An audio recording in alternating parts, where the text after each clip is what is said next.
নমস্কার বন্ধুরা, চলে আসলাম আবার একটা রান্নার ভিডিও নিয়ে। আপনারা প্রথম থেকে শেষ পর্যন্ত রান্নাটা দেখুন, ভীষণ ভালো লাগবে।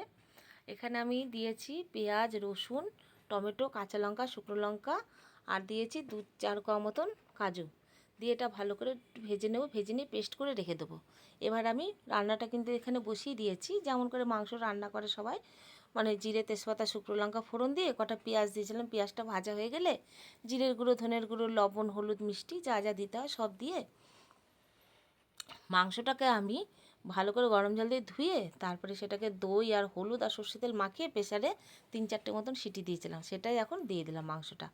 দিয়ে এবার মাংসটা কষিয়ে নেবো। কষিয়ে নেওয়া হয়ে গেলে পরিমাণ মতন জল দিয়ে দেবো। আর আমি না এর মধ্যে না আজকে পেঁপে দিয়েছিলাম, পেঁপে আর আলু এখন দিয়ে দিলাম। আর যে মশলাটা আমি দেখালাম প্রথমে ভেজে রেখেছিলাম, তারপরে সেটাকে বেটেছি, সেটাই এখন 2 চামচ মতন দেবো। বেশি দেবো না, 2-3 চামচ মতন এখানে দেবো, মানে পরিমাণ মতন আমার যেটুকু লাগবে, ব্যাস আর কিচ্ছু না।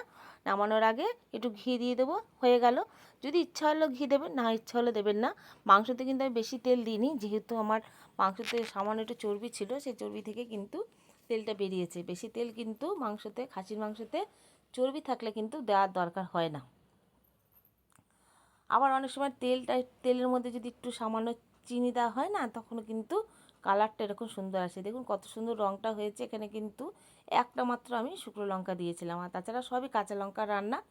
রান্নাটা আমার কেমন হলো অবশ্য করে বলবেন। আর পেঁপে দিলে না সবসময় মাংস না খুব তাড়াতাড়ি কিন্তু সেদ্ধ হয়ে যায়। দেখুন আমি পেঁপে দিয়েছিলাম, বেশ বড় বড় করে কেটে দিয়েছিলাম। পেঁপেগুলো খেতে কিন্তু মাংসের পেঁপে ভীষণ ভালো লাগে। আমার মতন কারা কারা মানে মাংসতে পেঁপে দেন সেটাও কিন্তু বলবেন। আর গোটা রসুনও দিয়েছিলাম, 2টো দিয়েছিলাম গোটা রসুন। কেমন হলো রান্নাটা অবশ্য করে বলবেন। সবাই খুব খুব ভালো থাকবেন।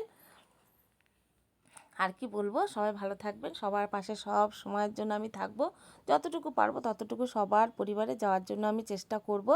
তা রাখি এখনকার মতন, টাটা বন্ধুরা। খুব খুব ভালো থাকবেন আপনারা।